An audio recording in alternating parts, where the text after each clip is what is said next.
मकर राशि वाले बंधुओं, आप सभी का बहुत बहुत स्वागत है, हृदय से अभिनंदन है मकर राशि भिंड यूट्यूब चैनल में।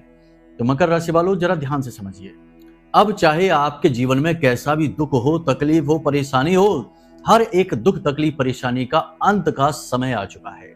हम आपको बताने जा रहे हैं 3 ऐसी महाविधियां जिन्हें आपको अपने जीवन में क्रमबद्ध तरीके से उपयोग करना है और आपके जीवन में चाहे किसी भी ग्रह नक्षत्र से दुख तकलीफ आ रहे हो, चाहे कोई भी ग्रह आपका खराब हो, चाहे वह शनि हो, राहु हो, केतु हो या मंगल या फिर शुक्र, कोई भी ग्रह आपका खराब हो, वह पूर्ण रूप से अनुकूल हो जाएगा और आपके जीवन में धन वर्षा कराएगा, दुख तकलीफों से आपको दूर करेगा और कर्जा हो या किसी प्रकार की व्यापार में हानि हो रही हो, सब कुछ समाप्त कर देगा। स्वयं माता लक्ष्मी विष्णु के साथ यानी नारायण श्री हरि विष्णु के साथ आपके घर में प्रवेश करेंगी, जिन्हें स्थायी लक्ष्मी कहा जाता है। आज का यह कार्यक्रम आपके जीवन के लिए बिल्कुल प्राण वायु के समान है। यह आपको इतनी ऊर्जा, इतनी शक्ति देगा कि आप अपने जीवन से सारे दुखों का नाश स्वयं ही कर पाएंगे।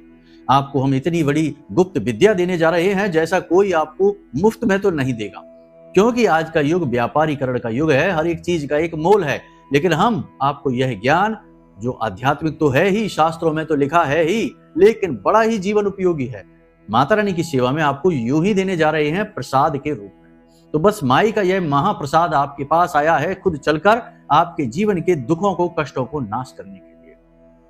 जैसा कि हम कुंडली के विषय में तरह तरह की बातें बताते रहते हैं, बहुत सारे लोगों के हमारे पास मैसेज आते हैं, फोन कॉल भी आते हैं कि गुरुजी, हमारे पास तो हमारी कुंडली ही नहीं है, तो हम कैसे जाने कि हमारे कौन से ग्रह खराब हैं, हम क्या उपचार करें। परेशानियां तो हैं ही।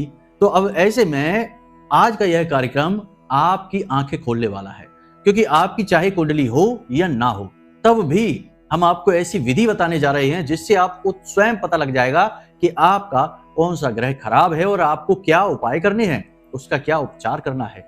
यही तो ज्योतिष की सबसे बड़ी महाशक्ति है कि कुंडली देखकर पता लग जाता है कि किस ग्रह से खराबी आ रही है और किस ग्रह का क्या समाधान करना है, और फिर जातक को सुख मिलना शुरू हो जाता है, उस ग्रह की पीड़ा समाप्त हो जाती है। काल सर्प दोष है तो राहु केतु के उपाय कर लिए जाते हैं, मांगलिक दोष है तो मंगल के उपाय और गुरु के उपाय कर लिए जाते हैं, और यदि जीवन में बार बार रुकावटें परेशानियां हैं तो शनि के उपाय करवा दिए जाते हैं। 7.5 अढ़ैया है तो शनि के उपाय करवा दिए, राहु के उपाय करा दिए, जीवन आसान हो जाता है। लेकिन अब ऐसे में क्या किया जाए जब आपकी कुंडली आपके पास नहीं है या आपको ज्ञान ही नहीं है, आपको पता ही नहीं है कि आपका कौन सा ग्रह खराब है, तो भला क्या उपाय करेंगे। अंदाजे से कोई भी उपाय करने से तो वह फलित होगा नहीं। तो आज का यह कार्यक्रम आपको सटीक ज्ञान देगा और कुछ विशेष विधियों के माध्यम से आपको बताएगा कि आपका ग्रह कौन सा खराब है और अब आपको क्या उपाय करने हैं। जी हाँ बंधुओं, बहुत ही बारीकी से आज के इस कार्यक्रम को सुनना और पेन पेपर लेके बैठना, और जो चीजें कठिन होती जाएं उन्हें लिखते चले जाना। यही तो सबसे बड़ी विधा है कि इंसान सुनकर तो भूल भी जाता है, लेकिन जो लिख लेता है वह हमेशा के लिए याद रह जाता है। इसीलिए तो लिखने वाले की प्रधानता रहती है। तो आपको भी यही करना है। बंधुओं, एक बात हम आपको बता दें कि इस कार्यक्रम में पल प्रतिपल कुछ न कुछ नया, कुछ न कुछ अनोखा और बड़ा ही खास आपको मिलने जा रहा है, तो इसे बारीकी से देखना ही होगा आपको। यह माई का प्रसाद है जो आपके पास खुद चलकर आया है, क्योंकि अब आपके दुखों का अंत होने वाला है, परेशानियों का अंत होने वाला है, और जो भी कष्ट, जो भी तकलीफें आपने अब तक सह ली हैं, उन सभी का आज समापन होने वाला है। ग्रहों के राशि परिवर्तन हो चुके हैं, गुरु अतिचारी चल रहे हैं, सूर्य देवता ने राशि परिवर्तन कर ही लिया है। 15 तारीख को राहु का भी राशि परिवर्तन हो चुका है। अब राहु केतु के इस परिवर्तन का और अन्य ग्रहों के राशि परिवर्तनों का आपके ऊपर अलग अलग तरीके से प्रभाव पड़ रहा है, लेकिन लोग कंफ्यूज हैं, समझ ही नहीं पा रहे हैं कि अच्छा प्रभाव है कि बुरा प्रभाव है, समझ नहीं आ रहा है, क्योंकि हर व्यक्ति तो ज्योतिष नहीं है, तो भला कैसे जानेगा। तो बस इसी बात का समाधान हमने बड़ा सोच विचार करके आपके प्रश्नों के आधार पर, आपकी तकलीफों के आधार पर इस कार्यक्रम को बनाया है। उम्मीद बस इतनी सी है कि आप इस कार्यक्रम को अंत तक देखना, तो हमारी मेहनत तो सफल हो ही जाएगी, महामाई की कृपा और आशीर्वाद भी आप तक पहुंचेगा। बस यही हमारा प्रयास है। तो चलिए, उम्मीद करते हैं कि आप हमारी बातों को समझ रहे हैं, कार्यक्रम में अंत तक जरूर ठहरेंगे, क्योंकि अब ज्ञान की बरसात होगी, हर एक बूंद में ज्ञान भरा होगा। तो अब आपको ऐसे में अंत तक रुकना ही होगा, यह आपका धर्म है। तो चलिए, महामाई को याद करते हुए जयकारा लगाते हैं। कमेंट बॉक्स में लिख डालिए, जय मां भद्रकाली कृपा करो। महामाई निश्चित तौर पर आपके ऊपर कृपा कर ही चुकी है, तभी तो यह कार्यक्रम विशेष गूढ़ ज्ञान को लेकर आपके पास आ गया है। अब माई के लिए और सम्मान व्यक्त करिए, भाव व्यक्त करिए और लिख डालिए कमेंट बॉक्स में कि मैं भी माई के परिवार का हिस्सा हूं। याद रखना कि यह जो कार्यक्रम है यह माई के धाम से प्रसारित हो रहा है और इस कार्यक्रम में बताई गई हर एक बात की जिम्मेदारी हम स्वयं लेते हैं। ये बातें आजमाई हुई हैं और पूर्ण रूप से फलित हैं। इन बातों को आप अपने जीवन में बिल्कुल बेहिचक प्रयोग करिए और आनंद प्राप्त करिए। तो चलिए बंधुओं, अब अपने मूल विषय को शुरू करते हैं। प्यारे मित्रों, हमारे अत्यंत प्रिय और परम पूज्य अमिताचार्य जी के पास माँ बगलामुखी और माँ भद्रकाली की साधनाओं का वर्षों का अनुभव है और माता रानी की इनके ऊपर पूर्ण कृपा और सिद्धि है। आचार्य जी ने अपने सटीक कुंडली विश्लेषण और श्रेष्ठतम उपायों के माध्यम से हजारों लोगों के जीवन को खुशियों से भरा है। आचार्य जी का कुंडली विश्लेषण और उपाय करवाने का तरीका इतना अद्भुत है कि जीवन के हर एक दुख और कष्ट का कारण जड़ से ही समाप्त हो जाता है। फिर समस्या चाहे जैसी भी हो, कर्जा बहुत बढ़ गया हो, व्यापार चल नहीं रहा हो, बीमारियों में आप बर्बाद हो चुके हो, रिश्तों में प्रेम समाप्त हो चुका हो, या फिर नौकरी ही ना मिल रही हो, विवाह में देरी होती हो, कैसी भी समस्या हो, इन समस्याओं का कारण क्या है, कौन सी महादशा परेशान कर रही है, कौन सा दोष लगा हुआ है, सब कुछ आचार्य जी इतना सटीक बताते हैं कि वर्षों वर्ष के दुख कुछ ही दिनों में समाप्त हो जाते हैं। अगर आपके जीवन में भी कोई ऐसी संकट की घड़ी है तो यही सही समय है जब आप पूज्य आचार्य जी के हाथों से अपनी कुंडली का विश्लेषण करवाएं और वर्षों से चल रहे दुखों और संकटों के इस चक्र से बाहर निकल जाए। प्यारे मित्रों, अभी वीडियो में दिए गए नंबरों पर फोन करिए और अपनी कुंडली का श्रेष्ठतम आकलन करवा डालिए। जिंदगी बदलने का ये सबसे बड़ा मौका हाथ से मत जाने दीजिएगा। जय माई की।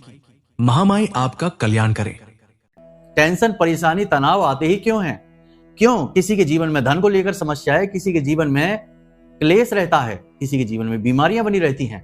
हर एक परेशानी का कहीं ना कहीं स्रोत होता है और स्रोत है वह ग्रह जिस ग्रह से वे परेशानियां जनित हो रही हैं, उत्पन्न हो रही हैं।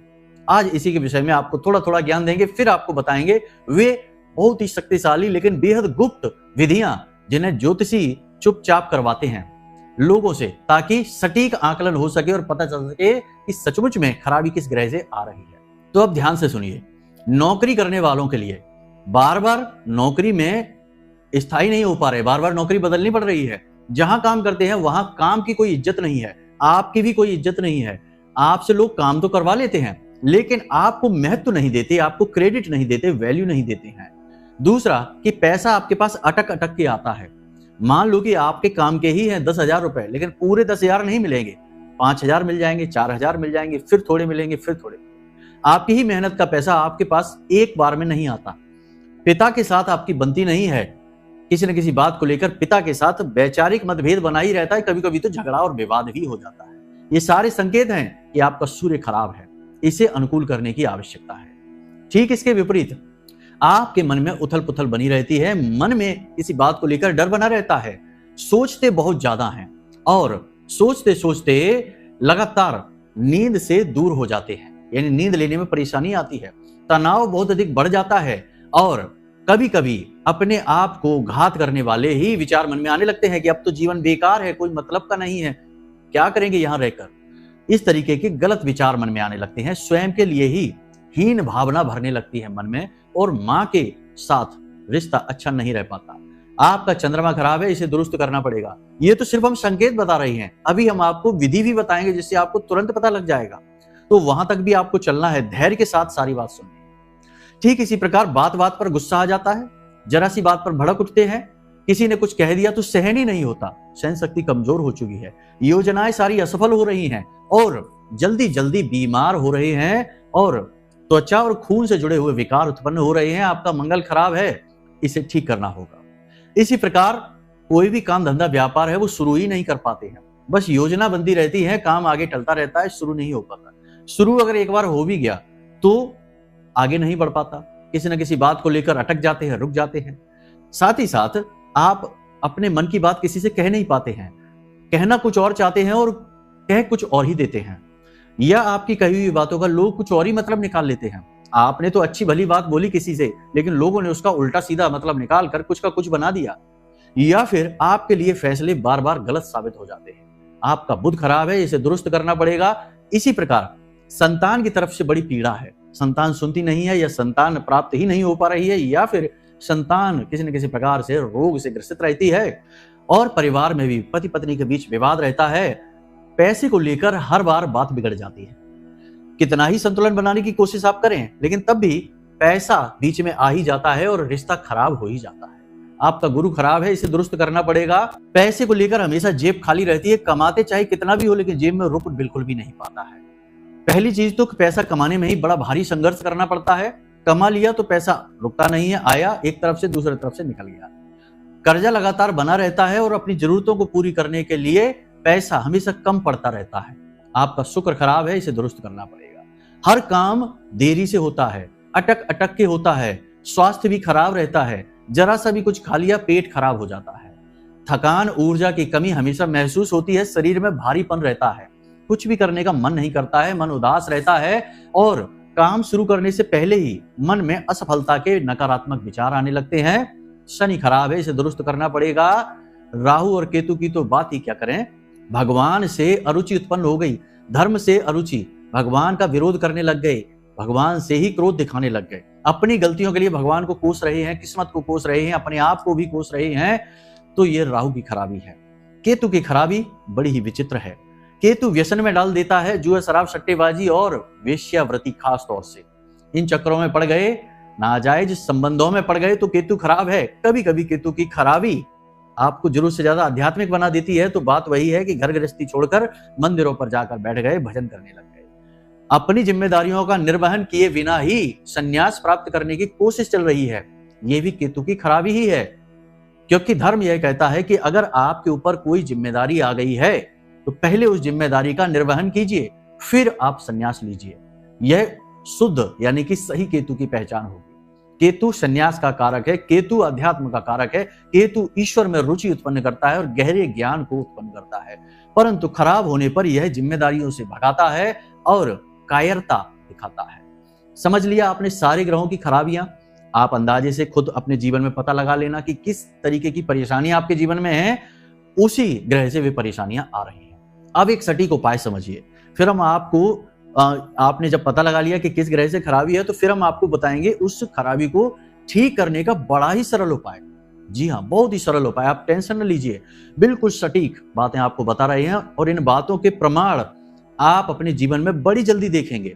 देखिए, अगर हम ये कह दें कि रातों रात चमत्कार हो जाएगा तो ये सत्य नहीं होता। बातें कहने में बहुत अच्छी लगती हैं, ये सुनने में भी बहुत आनंद आता है कि वाह, अब तो रातों रात चमत्कार। लेकिन चमत्कार करना भगवान का काम है। भगवान ने भी जब मानव देह धारण की, यानी कि जब अवतार ग्रहण किए, तो चमत्कार नहीं किए। तो कहने का मतलब यह है कि चमत्कारों की उम्मीद ना करिए, लेकिन चीजों में परिवर्तन होता है, यह बात निश्चित है। आज स्थिति जो है वह कल नहीं रहेगी और कल जो रहेगी वो परसों नहीं रहेगी, ये बात तो बिल्कुल निश्चित है। अब परिवर्तन सकारात्मक होगा या नकारात्मक, ये आपकी क्रिया शक्ति और आपके प्रारब्ध और आपके कर्मों पर निर्भर करेगा। तो कुल मिलाकर देखिए, चीजों को गंभीरता से समझिए, बारीकी से समझिए, तो आपको बहुत कुछ समझ में आ जाएगा। और यदि कुतर्क करेंगे, वितर्क करेंगे, तो फिर बस वही करिए, कुछ समझ में नहीं आएगा, पूरी बातें लगेंगी, फिजूल की बकवास लगेगी हमारी बातें। इसीलिए हम कहते हैं कि हमारी बातें समझ पाने के लिए थोड़ा सा बारीक होना पड़ेगा। अगर आप मौथरे रहेंगे तो आपको समझ में कुछ नहीं आएगा। ठीक है, तो कहने का मतलब यह है कि ध्यान से सुनिए। अब उपाय समझिए। देखिए, हर एक ग्रह का एक अनाज होता है।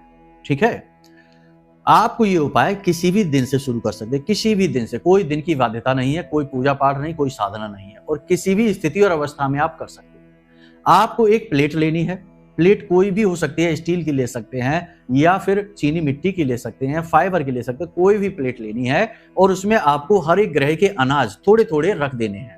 यानी 9 ग्रह हैं तो 9 अनाज आपको जगह जगह प्लेट में ढेरी लगा लगा के रख देने हैं। समझ में आ रहा है आपको? थोड़े थोड़े से रखने हैं, जरा जरा से। ठीक है, ढेरी लगा लगा के रख देनी है, यानी 9 अनाज की 9 ढेरियां बनेंगी। अब सवाल यह बनता है कि ग्रहों के अनाज क्या है, ये पता कैसे चले? तो ध्यान से सुनिए, लिस्ट आपको वीडियो में दिखाई दे रही है। लिस्ट के अनुसार गेहूं सूर्य को सूचित करता है, यानी सूर्य के लिए आपको गेहूं रखने हैं, चंद्रमा के लिए आपको चावल रखने हैं, मंगल के लिए आपको मसूर की दाल जो लाल होती है, छिलका उतरी होती है, वो दाल रखनी है। बुध के लिए आपको मूंग की दाल रखनी है खड़ी।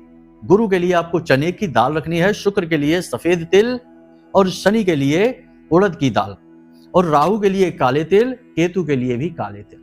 ये लिस्ट आपको वीडियो में दिखाई दे रही है, इस लिस्ट को आप ध्यान से समझ लेना और इसी लिस्ट के अनुसार आप अनाज की ढेरियां लगा देना। अब राहु और केतु के तो काले ही तिल हैं, तो एक ढेरी राहु की और एक ढेरी केतु की अंदाजे से आप तय कर लेना और उसे फिक्स रखना, उसे बदलना नहीं, ठीक है।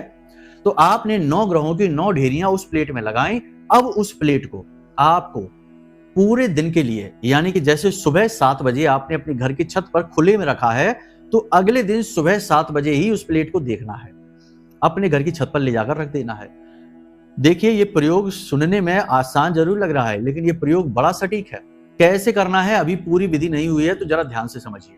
मान लेते हैं कि आपने सोमवार के दिन से यह प्रयोग शुरू किया। कोई भी कार्य शुरू करने के लिए सोमवार सर्वोत्तम दिन होता है। तो आपने सोमवार के दिन से यह प्रयोग शुरू किया कि आपने छोटी छोटी ढेरियां अनाज की उस प्लेट में सजाई और उसे ले जाकर अपने घर की छत पर छायादार स्थान पर और निर्जन, यानी वहां कोई जाए आए ना, कोई उसे बार बार देखे ही ना, ऐसी जगह पर ले जाकर चुपचाप आपने रख दी। अब वह पूरे 24 घंटे के लिए रखी है। अब आप मंगलवार की सुबह जाएंगे और उस प्लेट को बारीकी से देखेंगे। कौन से ग्रह के जो अनाज हैं वे या तो फैल गए हैं इधर उधर, या खा लिए गए हैं, या उनकी ढेरी खराब हो चुकी है बुरी तरह से। थोड़ी बहुत खराब है तो कोई बात नहीं, बुरी तरह से खराब हो चुकी है। मान लेते हैं कि गेहूं पूरी तरीके से खा लिया गया है, या गायब हो चुका है, या बहुत फैला हुआ है इधर उधर, ढेरी समाप्त हो चुकी है, तो यह सूर्य का सूचक है, यानी सूर्य खराब है। लेकिन यहां पर पेच ये है कि एक बार में नहीं, आपको 7 दिन तक लगातार ये प्रयोग करना है। और 7 दिन के आंकड़े, जैसे वैज्ञानिक लोग आंकड़े इकट्ठे करते हैं, कोई भी प्रयोग करते हैं तो उसके आंकड़े इकट्ठे करते हैं, तो आपको 7 दिन तक लगातार इन आंकड़ों को इकट्ठा करना है। यानी कि मंगलवार की सुबह आप जो जाएंगे तो नोट कर लेंगे कि गेहूं की ढेरी खराब हुई है, शनि की ढेरी यानी कि जो उड़द की दाल की जो ढेरी है वह थोड़ी सी खराब हुई है, और मसूर की दाल की ढेरी जो है वो खराब ही नहीं हुई है, ज्यों की त्यों रखी है, तिल की ढेरी ज्यों की त्यों रखी है। तो ये जो ढेरियां हैं ये ग्रहों की सूचक है। तो आप लिख लेंगे कि सूर्य की अधिक खराबी आई है और मंगल की थोड़ी सी खराबी आई है, बाकी अन्य ग्रहों की कोई खराबी नहीं। इस तरह आपने बना लिया। अब मंगलवार की सुबह ही आपको फिर से नई ढेरियां बना लेनी है। उस अनाज को निकालकर आपको एक पॉलीथीन में, एक बैग में रख लेना है, ठीक है।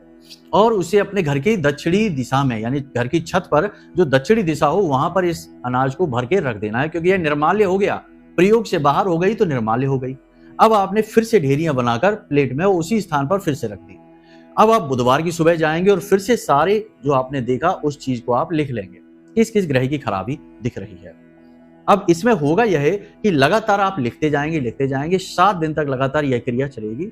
तो एक थैली में तो अनाज इकट्ठा होता जा रहा है जो घर की छत पर दक्षिणी दिशा में रखा हुआ है, और एक तरफ आपका जो आपने डाटा लिखा है, यानी जो सूची बनाई है उसमें आपका डाटा कलेक्ट होता जा रहा है। अब 7 दिन के बाद आप उस सूची को बारीकी से आकलन करिए और उसमें ये देखिए कि किस ग्रह की ढेरी बार बार खराब हुई है और किस ग्रह की ढेरी कम खराब हुई है, किस ग्रह की ढेरी बिल्कुल भी खराब नहीं हुई। निश्चित तौर पर ये आपके कर्म, क्योंकि यह आपके स्वयं के द्वारा किया जा रहा कर्म है, तो आपकी ऊर्जा से प्रभावित हो रहा है, आपकी क्रिया शक्ति से संचालित हो रहा है, तो आप पर इसका गहरा प्रभाव रहेगा और आपकी मनोदशा को, आपकी ग्रह स्थितियों को सूचित करेगा।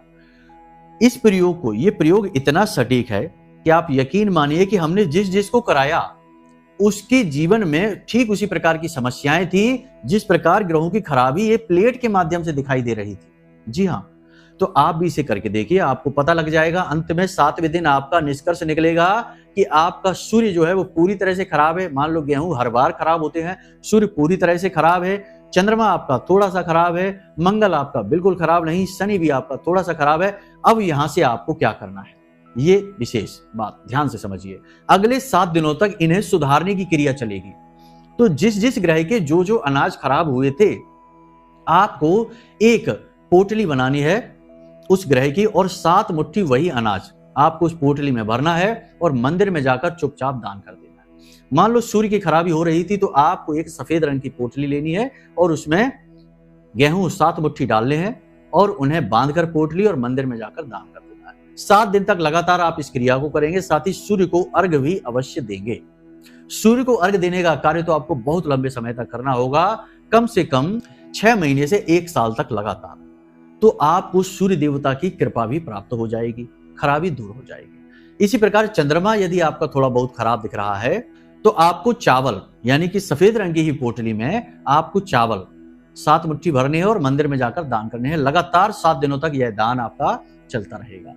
इसी प्रकार आपने देखना है कि जिस भी ग्रह की खराबी आई है उसी ग्रह का अनाज 7 मुट्ठी आपको उसी ग्रह के रंग के कपड़े में रख देना है। अब मंगल की खराबी है तो लाल रंग का कपड़ा, शनि की खराबी है तो काले रंग का कपड़ा, राहु केतु की खराबी है तो फिर भूरे रंग का कपड़ा या नीले रंग का कपड़ा। और इसी प्रकार गुरु की खराबी आई है, चने की दाल बार बार खराब हुई है तो चने की दाल के लिए यानी गुरु के लिए पीले रंग का कपड़ा, बुध की खराबी के लिए हरे रंग का कपड़ा। बस इस प्रकार आपको ये उपाय करने हैं। यानी कि जैसे प्रयोग वैसा ही इससे उपाय शुरू हो जाता है, लेकिन बड़ा ही सटीक, बहुत ही शक्तिशाली। आप इस क्रिया को एक बार हमारे कहने से करके देखिए।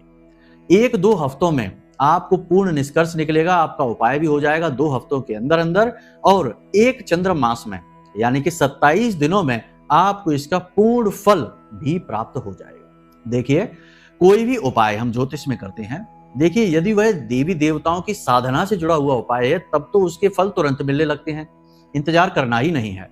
आज आपने मंत्रोच्चारण किए और कल से ही परिणाम प्राप्त करिए। लेकिन यदि ग्रहों से जुड़े उपाय हैं तो इन उपायों के पूर्ण फल प्राप्त होने में 27 दिन यानी एक चंद्रमास का समय लग जाता है। इसमें कोई भी दो राय नहीं है, आप खूब करके देख लेना। लोग व्याकुल हो उठते हैं, 4 दिन कोई उपाय किया और बोलते हैं कि गुरुजी कुछ हो ही नहीं रहा है। तो ऐसे नहीं, नियम को समझिए, चंद्रमास का इंतजार करिए। एक चंद्रमास में आपको निष्कर्ष मिलेंगे, परिणाम मिलेंगे। ठीक है, यहां तक सारी बातें आपने समझ ली हैं। अब कुछ जरूरी बात है। जिन अनाजों का आप प्रयोग करेंगे उन अनाजों को आप बाजार से नए खरीद कर लाएंगे, आपके घर में जो रखे हैं उनका प्रयोग नहीं करेंगे, पहली चीज। दूसरी चीज कि इस प्रयोग के बारे में किसी से कोई चर्चा नहीं, किसी से कोई बात नहीं। घर के सदस्यों को आप बता सकते हैं जो आपके विश्वसनीय हैं। पति पत्नी को बता सकता है, पत्नी पति को बता सकती है, पुत्र माता पिता को बता सकता है, भाई बहनों को बता सकता है, इसके बाद नहीं। ठीक है, तो किसी से इसके बारे में चर्चा नहीं करनी है। इसी के साथ साथ जब आप उपाय करना शुरू करेंगे यानी 7 मुट्ठी अन्न दान करेंगे मंदिर में जाकर, तो वह अन्न भी आप बाजार से लेकर ही आएंगे। कोशिश करें कि आपकी कमाई का पैसा उसमें लगे। इन बातों का आप ख्याल रखिए। किसी से उधार नहीं लेना है, किसी से मदद नहीं लेनी, और हाँ, यदि मदद या उधार ले ही ली है तो उसे समय पर वापस भी करना है, वह दायित्व बन जाता है तो वह करना भी है। तो इस प्रकार आपको समाधान स्वयं के स्वयं मिलेंगे। अब आपको टिप्स दिए जाते हैं कुछ जरूरी, जिससे कि आपने मान लिया कि अपना ग्रह ठीक कर लिए, अब आपको चाहिए माता लक्ष्मी की पूर्ण कृपा। तो माता लक्ष्मी की पूर्ण कृपा 2-3 तरीके से प्राप्त होती है। तरीके एक ही हैं, समझिए ध्यान से। पहली चीज तो वह है कि जो व्यसनी है यानी कि देर तक सोता है और जुआ शराब सट्टेबाजी यानी अपनी इंद्रियों के सुख के लिए ही जीता रहता है, उस पर कभी माता लक्ष्मी की कृपा प्राप्त नहीं होती, चाहे कुछ भी कर लो। जिनके पास धन लक्ष्मी है भी, वे भी यदि भोगी बन जाते हैं तो उनके पास से भी चली जाती है, वो भी कंगाल हो जाते हैं। पहली चीज तो ये। दूसरी चीज ये कि जो लगातार एक काम पर ध्यान बनाकर रखता है यानी कि फोकस एक ही लक्ष्य पर रहता है, बार बार नहीं बदलता अपने लक्ष्य को, उस पर माता लक्ष्मी की विशेष कृपा होती है। तीसरा यह है कि जो बड़ों का सम्मान करे, अपनी भाषा शैली पर नियंत्रण बनाकर रखे, अपशब्दों का प्रयोग ना करे। इसी के साथ साथ आपको टिप्स दिए देते हैं कि जब भी आप किसी को पैसे दें तो पैसे का मुख जो है ना, जैसे फोल्ड हम करते हैं कागज को, तो जो फोल्ड किया हुआ मुख जो होता है वो हमारी तरफ होना चाहिए और पैसे का जो फोल्ड हिस्सा है वह दूसरे की ओर होना चाहिए। और मन में बोलें कि 708 अनंत होकर वापस आना। ये आप ट्राई करके देखना, बहुत काम करेगी चीज। दूसरा, आपकी हथेली पर शुक्र पर्वत है, यहां पर आपके अंगूठे के ठीक नीचे, यहां आपको लिखना है 24 यानी 24 और एक गोल सर्किल बनाकर उसे बंद कर देना है। सीधे हाथ की हथेली पर आप लिखेंगे और अंगूठे के नीचे वाले स्थान पर लिखेंगे। हरे रंग की पेन का आप प्रयोग करेंगे। पेन भी ऐसी कि दिन भर ये लिखा रहना चाहिए, मिटना नहीं चाहिए। आपने यह लिख लेना है, किसी से लिखवा लेना है, जरूरी नहीं आप ना लिख पाए तो किसी से लिखवा लें। यहाँ पर 2 जो है वह चंद्रमा है, 4 राहु है और दोनों का जोड़ 6 होता है जो माता लक्ष्मी यानी शुक्र है। और आपने हरे रंग से लिखा है, यह बुध का प्रतीक है। यानी कि संपूर्ण शुभ ग्रहों की ऊर्जा हर वक्त आपके साथ रहेगी, आपके शुक्र पर्वत पर। आपकी ऊपर माता लक्ष्मी की विशेष कृपा रहेगी। तो बस इन बातों का आप प्रयोग करके तो देखिए, जीवन में 100% गारंटी से बदलाव आएंगे। हमने बदलाव स्वयं आते हुए लोगों के जीवन में देखे हैं, तभी आपको हमने यह कार्यक्रम बनाने के बारे में सोचा है। और फिर आपके प्रश्न भी आ रहे थे कि गुरुजी हमारे पास कुंडली नहीं है तो हम कैसे जाने कि हमारा कौन सा ग्रह खराब है, कुंडली ही नहीं है, चार्ट ही नहीं है, डिटेल ही नहीं पता है। अब भी यदि आपके पास डिटेल नहीं है, आपके पास कुंडली नहीं है, कुछ नहीं है, तब भी हमने जो नंबर वीडियो में दे रखे हैं, इन नंबरों पर एक बार फोन करके जानकारी लीजिए, तब भी आपकी कुंडली बन जाएगी। तरीके दूसरे हैं, उन दूसरे तरीकों को आजमाकर बनाई जाती है और बहुत सटीक रहती है। हमने बहुत लोगों की ऐसी कुंडली बनाई है जिनकी खुद की डिटेल नहीं है, लेकिन तब भी अन्य आंकड़ों के, अन्य विषयों के आधार पर हम कुंडली बनाते हैं। और यह पूर्ण रूप से ज्योतिषीय आंकलनों पर आधारित रहती है, नियमों के आधार पर ही होती है। तो एक बार फोन जरूर कर लेना, जिससे कि आपका सटीक आंकलन हो सके, क्योंकि समस्या आपकी है तो समाधान भी आपको ही प्राप्त होना चाहिए सटीक। ठीक है, तो उम्मीद करते हैं कि सारी बातें आपने समझ ली हैं। अब इन बातों का प्रयोग करेंगे और अपने जीवन को पूरी तरह से बदल पाएंगे। महामाई की कृपा आपको प्राप्त हो पाएगी। तो इसी के साथ साथ आज के इस कार्यक्रम को यही विराम देते हैं। हमेशा हंसते रहिए, मुस्कुराते रहिए, सकारात्मक रहिए, महामाई पर अपनी आस्था और विश्वास बनाकर रखिए, क्योंकि आपका उद्धार तो वहीं से होना है। तो प्रेम से बोलिए जय माई। हमारे प्रिय और परम पूज्य आचार्य जी ने अपनी साधनाओं के अनुभवों पर आधारित शक्तिशाली उपाय और क्रियाओं के माध्यम से हजारों लोगों के जीवन को पूरी तरह से बदला है। आचार्य जी के द्वारा बताया गया हर एक उपाय इतना सटीक और कारगर होता है कि जो भी इसे पूरे भाव के साथ कर लेता है, उसे साक्षात महामाई की कृपा और आशीर्वाद प्राप्त हो जाती है। इसलिए निसंकोच इन उपायों को पूरे भाव के साथ करिए, आपका कल्याण होगा। जय माई की।